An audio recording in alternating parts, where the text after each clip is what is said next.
Hi friends, welcome to Sudhasri kitchen. இப்போ சிம்பிளாக ஒரு பிரேக்ஃபாஸ்ட் ரெசிபி தாங்க பார்க்க போகிறோம். அதுவும் 2 விதமாக ரொம்ப சூப்பராக அட்டகாசமாக சேமியாவை வச்சு இந்த பிரேக்ஃபாஸ்ட் ரெசிபி ரொம்ப சூப்பராக செஞ்சிடலாங்க. உப்புமான்னு சொன்னாலே குழந்தைங்க தெரிச்சு விடுவாங்க. இந்த மாதிரி செஞ்சால் ரொம்ப ஆசையாக சாப்பிடுவாங்க. அதுக்கு முதல்ல ஒரு 5 கப்புக்கு தண்ணி எடுத்துருக்கேங்க. இதில் கொஞ்சமாக உப்பு சேர்த்துட்டு 1 ஸ்பூன் ஆயில் சேர்த்துட்டு நல்லா இதை கொதிக்க விடலாங்க. நல்லா இது கொதித்து வரணும். இப்போ இந்த மாதிரி பபிள்ஸ் வர மாதிரி நம்ம கொதித்த பிறகு நான் ஒரு 180 கிராம் சேமியா எடுத்துருக்கேங்க. இந்த மாதிரி சேமியா எடுத்துகிட்டு இது எல்லாத்தையும் இந்த தண்ணியில் நம்ம சேர்த்துடலாங்க. இப்போ எல்லா சேமியாவும் இதில் சேர்த்தாச்சு. சேர்த்துட்டு லேசாக இந்த மாதிரி கலந்து விட்டுடலாம். கலந்து விட்டுட்டு ஒரு 2 நிமிஷம் இருந்தாலே போதுங்க. நமக்கு நல்லா இது பபிள்ஸ் வர மாதிரி கொதிச்சதால் சீக்கிரமாக இந்த மாதிரி நமக்கு வெந்து வந்துடுங்க. இப்போ வெந்து வந்த இந்த சேமியாவை அப்படியே இந்த வடிகட்டியில் நம்ம வடிகட்டிக்கலாம். இந்த மாதிரி வடிகட்டிட்டு இது மேலே பச்சை தண்ணியை கொஞ்சம் நம்ம சேர்த்துட்டோம்னா மேற்கொண்டு இது இந்த ஹீட்டில் வேகாமல் இருக்குங்க. அதனால் பச்சை தண்ணி கொஞ்சமாக சேர்த்துட்டு 1 ஸ்பூனுக்கு ஆயில் சேர்த்துக்கலாம். ஆயிலும் சேர்த்துட்டோம்னா நமக்கு ஒன்றோட ஒன்று ஒட்டாமல் ரொம்ப நல்லா உதிரியாக கிடைக்குங்க நமக்கு. இப்போ கொஞ்சம் ஹீட்டாக இருக்குது. இன்னும் கொஞ்சம் நல்லா கூல் ஆகணும். இதை ஃபேனில் கூட நம்ம ஆற வச்சு எடுத்துகிட்டு வந்துடலாங்க. இந்த மாதிரி நல்லா ஆறட்டும் முதல்ல. அடுத்தது எப்படி தாளிக்கிறதுன்னு பார்க்கலாம். இப்போ ஒரு வாணலியில் 2 ஸ்பூனுக்கு ஆயில் சேர்த்துருக்கேங்க. கடுகு ஒரு 1/4 ஸ்பூனுக்கு, உளுந்தம்பருப்பு ஒரு 1/4 ஸ்பூனுக்கு, பெருங்காயம் கொஞ்சம், அடுத்தது சீரகம் 1/2 ஸ்பூனுக்கு சேர்த்துக்கலாம். சிகப்பு மிளகாய் ஒரு 3 எடுத்து இந்த மாதிரி சின்னதாக கட் பண்ணியிருக்கேன். கறிவேப்பிலை கொஞ்சம் சேர்த்துட்டு நல்லா இது வறுபடட்டுங்க. நல்லா இது வறுபட்ட பிறகு தான் அடுத்த பொருள் எல்லாம் சேர்க்கணும். இப்போ எல்லாத்தையும் நல்லா வறுத்தாச்சு. அடுத்தது வேக வச்ச துவரம்பருப்பு ஒரு 1/2 கப் எடுத்துக்கலாங்க. 1/2 கப் எடுத்துகிட்டு அதில் சேர்த்தாச்சு.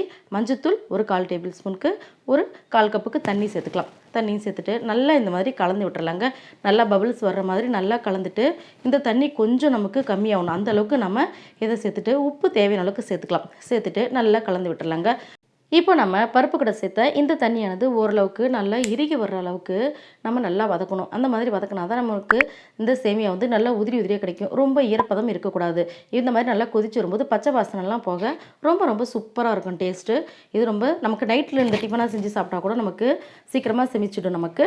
இப்போ நம்ம 2 விதமாக செய்கிறதுனால இந்த வேக வச்ச இந்த சேமியாவை பாதி அளவுக்கு இதில் நான் இப்போ சேர்த்துக்க போகிறேங்க.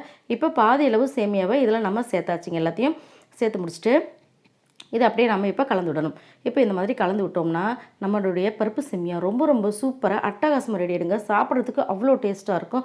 குழந்தைங்க ரொம்ப விரும்பி சாப்பிடுவாங்க. இந்த மாதிரி சீரகம்லாம் சேர்த்து செய்யும்போது ரொம்பவே நல்லது. ரொம்ப நல்லாயிருக்கும் டேஸ்ட்டும். ரொம்ப சூப்பரான அருமையான நம்மளுடைய பருப்பு சேமியா அட்டகாசமாக ரெடி ஆகிடுச்சிங்க. இந்த மாதிரி நீங்களும் செஞ்சு பாருங்கள். உங்கள் வீட்டில் எல்லாருமே அடிக்கடி உப்புமா செய்யாமல் இந்த மாதிரி செஞ்சு சாப்பிடுவாங்கங்க. ரொம்ப சூப்பரான நம்மளுடைய பருப்பு சேமியா ரெடி. அடுத்தது நம்ம வாணலியில் 2 ஸ்பூனுக்கு ஆயில் சேர்த்துக்கலாம். கடுகு ஒரு 1/2 டேபிள் ஸ்பூனுக்கு, உளுந்தம்பருப்பு 1/2 டேபிள் ஸ்பூனு, கொஞ்சமாக பெருங்காயம் சேர்த்துட்டு நல்லா இது பொரிஞ்சு வரட்டும்.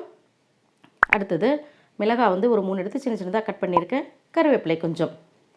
இப்போ இது எல்லாத்தையும் சேர்த்துட்டு நல்லா வதக்கி எடுத்துக்கலாங்க. இப்போ எல்லாத்தையும் சேர்த்துட்டு நல்லா வதக்கி எடுத்தாச்சு. அடுத்தது வேக வச்ச துவரம்பருப்பை ஒரு 1/2 கப்பு சேர்த்துக்கிறாங்க. முதல்ல நம்ம தண்ணி சேர்த்து செஞ்சோம் பருப்புக்கு. இப்போ புளிக்கரைசல் சேர்த்து செய்யும்போது இதுவும் ரொம்ப டேஸ்ட் நல்லாவே இருக்கும். இந்த புளிக்கரைசலையும் சேர்த்துட்டு நல்லா கலந்து விட்டுருணுங்க. இதில் சேர்த்துருக்கிற இந்த புளிக்கரைசல் உப்பும் சேர்த்துடலாம். இப்போ இதில் சேர்த்துருக்கிற புளிக்கரைசல் வந்து நமக்கு பச்சை வாசனை போக நல்லா கொதித்து வரணும். அப்போ தான் டேஸ்ட் நல்லாயிருக்கும். இப்போ இதில் மஞ்சத்தூள் எதுவும் சேர்க்க தேவையில்லை. இப்போ நல்லா இந்த பபிள்ஸ் வர்ற மாதிரி நல்லா கொதிச்சு வந்துருச்சு பார்த்தீங்களா? ஓரளவுக்கு இறுகியும் வந்துருச்சு. இப்போது மீதம் இருக்கிற இந்த வேக வச்ச சேமியாவை இதில் சேர்த்துக்கலாங்க.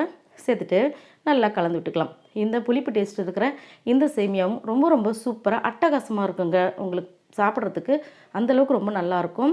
நம்ம இந்த மாதிரி நிறைய வெரைட்டி செய்யலாம். லெமன் சேர்த்து செய்யலாம். இந்த மாதிரியும் செய்யலாம். இனிப்பு செய்யலாம். நிறைய வகையில் இதை செய்யலாங்க.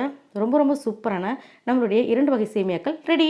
உங்களுக்கு இந்த சேமியா வகைகள் பிடிச்சிருந்துச்சுன்னா சுதாஸ்ரீ கிச்சனுக்கு சப்ஸ்கிரைப் பண்ணுங்கள். ஃப்ரெண்ட்ஸ் அண்ட் ரிலேட்டிவ்க்கு ஷேர் பண்ணுங்கள். லைக் பண்ணுங்கள். கமெண்ட் பண்ணுங்கள். ஆரோக்கியமான சமைப்போம். ஆனந்தமாக